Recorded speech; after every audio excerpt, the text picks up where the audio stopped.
من يعني انا ما افهم لغتكم، انتم ما تفهمون لغتي، فليش تدخلون عندي اللايف؟ ليش تسولفون معاي؟ الناس اللي موجودين عندي يعني ما ابغى يعني، بس هذا اللي قلته يعني، ما في سبب. تيك توكين كيو بنمو osoo guyyaa tiktokiin kun banamu badee jiraatee dhugaa waaqayyo har'a kunoo namni sin ifatee jechoota akkanaa siniin jedha. Maal akka siniin jedhu sinii galaa jira? Ashama harka fuune kabajamtootaaf daawwattoota hordoftoota keenya nageenyi koo kan jaalalaa fi kabajaa bakkaa fi lafa jirtanti siniif haa baay'atu.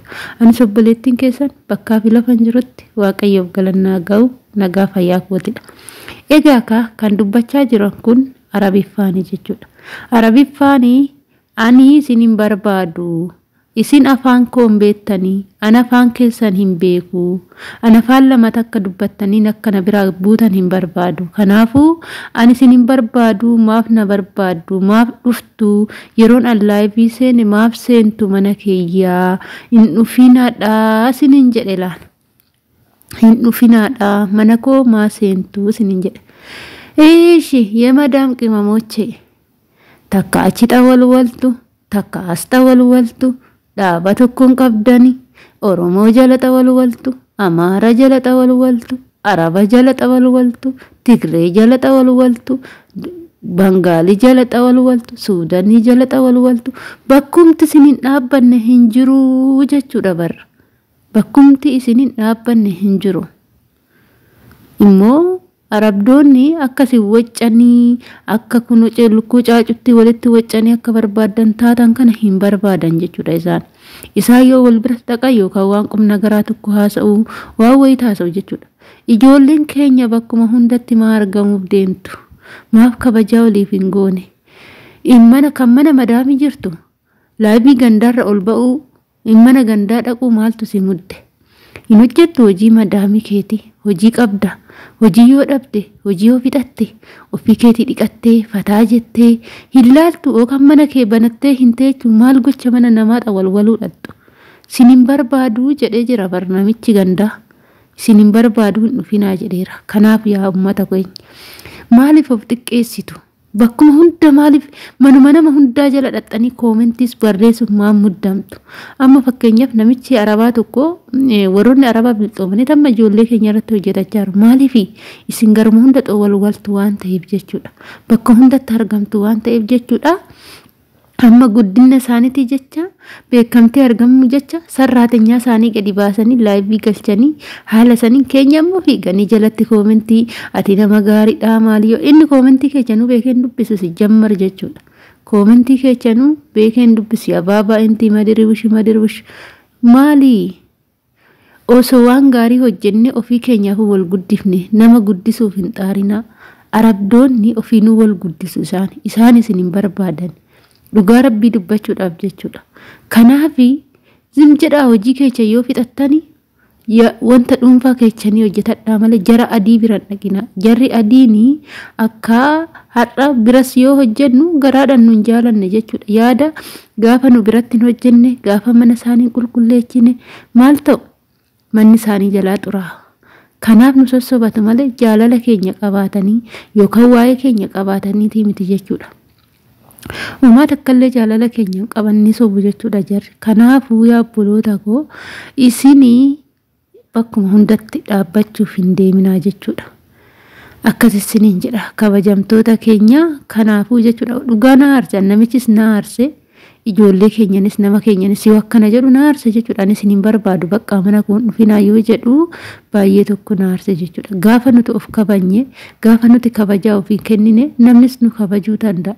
Gaafa ofii keenyaaf bakka dhaabbannu beenne namnis akka bakka dhaabbannu beennu nu gochuu danda'a jechuudha. Yookaan immoo nu jibbuu jechuudha. Kanaafuu akka hin jibbamne akka nama taanu obbaruu qabna. Jabaanni obbaruu qabna. Agayoo miti maali? Kanaaf isiniin jedha hordoftoota kiyya yoon balleessaa qabaadhe dhiifama naa godhaa isiniin jecha viidiyoo kiyya kana jechuudha. Isin immoo laayik sheer gochuudhaan nu cinaa dhaabbadhaa. Kan jirtan waleetu wajjin mana waleetii isiniin jechuu jaaladha. Yeroo hundumaa laayik nu godhaa isiniin jecha Kanaafuu jechuudha nuti kaayyoo qabna, kaayyoo manaan nu baaseef qabna, waan maatii keenya irraa fagaanneef qabna, waan gola ormaa keessa hojjennuuf qabna jechuudha. Kanaaf laayivii tiktookii namni tokko baneetu yoo nurra dhufe mana nama sanii seenuuf hin deemnaa jechuudha. Amma wanta ijoollee wanta akkanaa godhan beektu ijoollee haarawaa dhuftedha jechuudha. Ijoolleen haarawaa dhufte lakkoofsa jaraatiin hin banu, yeroo lakkoofsa jaraatiin bananii tiktookii kana jechuudha kaayii jarumatu irratti dhufa jechuudha. Isaan odoon beekin dhaqu odoon beekin ol ba'ulleedha. Kanaafuu ijoolleen haarawaa dhuftanii tiktookii fayyadamuuf hin muddaminaa, waan wayii godhachuuf hin muddaminaa. Jalqaba akkamitti hojii madaamii akka hojjettan, mana madaamii akkamitti akka qulqulleessitan isa san baradhaa jechuudha. Sirriitti gola madaamii keessa maalan hojjedhe madaamiin koo na jaalachuu dandeechi, akkamuun godhanii na simachuu dandeechi, akkamuun godhanii ishee wajjin walii galee hojjechuu danda'a jedhaati karoora madaamii teessanii walii galtanii baafadhaa malee karoora tiktookii banattanii laayivii nama biratti ol ba'uu muddamtanii hin baafatina. Amma wanti akkanaa kan mul'atu ijoollee haarawaa dhufte irratti jechuudha. Yoo ol ba'anillee gadi bu'uu hin beekanii deebanii hin dubbatu. Jarri immoo afaan keenya hin beekan akkamti isinii deebisare isin immoo afaan isaanii hin beektan.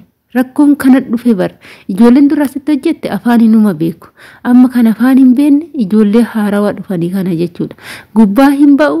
Saniin booda afaanuma keenyan itti odeechuu jechuudha. Isaan miidiyuma ta'eef maal akka ta'eeyyuu hin beekan. Kanaaf achi gubbaa ol ba'uun wanta sin muddu tokko hin qabu. Amma sin aga waggaa 2 guuttanitti jechuudha. Yoo laaltan malee laayivii seenuuf hin muddaminaa.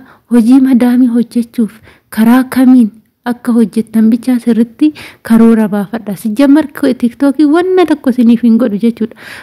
Mana namaa laayivii seentanii, viidiyoo maxxansitanii, suuraa keessan postootanii, ammisaantibii bu'aa tokko hin qabu jechuudha. Kanaaf waan akkanarraa irraa qusadhaatii wanta irra jirtanirraa sirritti hojjedhaadha. Isiniin jedha malee akkanumaan isin jettanii laayivii gubbaa ol baatanii nama hin beekne tokkotti haasa'uu yookaan immoo isaa wal baruu hin barbaadinaa jechuudha. Inni ani isin hin barbaadu jedheera waan ta'eef jechuudha. Bakka hin dhufinaa mana kiyyaa isin afaan koo hin beektanii, ani afaan keessan hin beeku maal gocha dhuftu ani namoota gurguddaa wajjinan haasa'uu qaba. Kan qabuun qaba namoota danda'an of biraa qaba ani isin hin barbaadu natti ol seeninaa jedhee erga namni tokko isinitti dubbate gurratti calahuu sinaa jedhu jechuudha. Akkasii isiniin jedha. Deebitanii immoo gizee arabdoonni waan wayii gadhiisanii waan fakkaatu wayii gadhiisanii muddamtanii nama san jalatti hin nam'ina. Sababbiin isaa viidiyoon kun waa'ee maaliif ibsa? Maal gochaa jiru jarri kun jedhaati jalqaba viidiyoo san maal akka ta'e ilaalaa malee hin muddamina waan tokkoof jechuudha. Dhugaa siniin jechuu jaaladha. Kana fakkaataadhaan viidiyoo nanarra qabadhee gara keessan dhiyaadhe jechuudha. Kan wajjin jirtan ana walee tuubeedha. Mana kana like, share, subscribe gochuu hin dagatinaa siniin jecha. Kana fakkaata kanaafuu arabdoota wajjin wal fakkaachuufis hin muddaminaa. Isaa wajjinis haasa'uufis hin barbaadinaa. Sijammar jechuudha.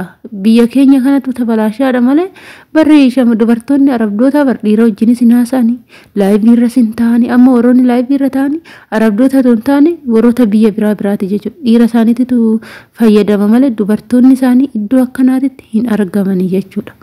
Biyya kanatti. Kanaaf ijoolleen haarawaa biyyarraa dhuftanii akkaataa mana madaamii keessattis itti fayyadamaa fi namoota mana san keessa jiran akkamitti akka itti fayyadamtanii karoora keessan namoonni baay'een hin beektan jechuudha. Kun madaamiidhaan walitti buutu, kun hojii wallaaltu, kun biirootti deebitu, kun dhukkubsattu waan akkanaatitu mul'ata. Sababbiin isaa hoo isinii sammuun keessan kan yaadu bilbila tachiin biyyarraa bitattanii harkatti qabattanii dhuftu jechuudha. Yeroo dhuftan kana yeroo baay'ee muddamtanii madaamin tachiin daftee internet isinii bante isin yookaan tiktookii biyyatti fayyadamuu waan barattaniif isaaf muddamtu ta'a. Nama wajjin haasa'uuf muddamtu ta'a. Waan isin muddamtaniif hin beeku jechuudha. Ijoolleen haarawaa dhuftan. Kanaafuu jechuudha hin muddaminaa waanuma hunda jechuudha. Bilbilallee yeroo dheeraa fayyadamuuf hin muddamina. Sababbiin isaa aga waggaa 2 hojjettanii waan wayii guduufattanii aga madaamin teessin jaalattee hojii hundumaa isin irratti dagattutti isin waama hojii ishiisan yaadaa jechuudha. Amma madaamonni beektu agaa ji'a 6 aga ji'a 7 si jalaan hafan jechuudha. Akkamitti akka ta'e hojjettu, hojiin kee maal akka fakkaatu, hagam akka qulqullina qabu si jalaa hin hafanii, ciqiciqiin isaanii sin jalaa hin hafu. Gaafati immoo dambaarraa taate hojii isaanii maaragaan hin hojjenne ta'e gizim hunda kan ishee si jala deemte si'atti agarsiiftu yoo ta'e hagoggaa lama fixxuttuu si jalaa hin hafanii jechuudha. Gaafa immoo ati bilxii taate qalxaaffaa taate sirriitti kan hojjettu yoo taate immoo ji'a ja'a akkas naannoo ji'a bakka ji'a torba kanarra ji'a 5 yoo mata sirriitti goobazii taate aga ji'a 4 caalaa sin hordofani jechuudha. Garuu ati dambaarraa taanan sirumaayyuu si hordofiidha sitti jabeessu manuma amma walawwalte kana irra deebi'i walawwali sin jedhu meeshuma dhixxe kana meeshaan kun sirrii ni qabne foolii qaba siin jedhu jechuudha. Gaafaati maal taate dambaarraa taate jechuudha. Kanaafuu jechuudha jalqaba akka biyyaa baatanitti dambaarraa ta'uu hin yaadinaadha. Hojii isaanii qalxaaffaa bilxii karoora hojii sanitti hojjettan yoon maal godhin yoon haala kamiin hojjedhin hojii kana dafee fixuu danda'a. Akkamittan iddoo tokkoon ga'a, akkamitti madaamiin tun na jaalattee na simatti, akkamitti ijoolleen mana kanaa nyaata ani hojjedhu jaalachuu danda'u. Sijammir daa'imman arabaa akkati dura mana kana seenten nyaata ati hojjette hin nyaatanii jechuudha. Unkaan nyaata itti hojjetteemti wanna takka jechuudha. Baay'ee sarraatanya jibbu jechuudha. Kanaafuu waan tokko guyyaa tokko immoo sirriitti argan taanan guyyaa hundumaa waanuma akkasii waan gootu kan wanta ati hojjettu san hunda keessatti wantumti akkasii waan seenutti fakkaata jechuudha. Kanaafuu isin immoo waan kanarraa of eeguuf immoo waa hundumarraa bilisa taatanii aga ji'a 5 ji'a 4 sirriitti hojjechuu qabdu. Saniin booda ofirratti sin dagatu ijoollee isaanillee sissimatu fataa sanaa ittanii jiraattu jechuudha. Ani viidiyoo koo asirraa nan gola waan wajjin turtaniif galatoomaa sinin jedha.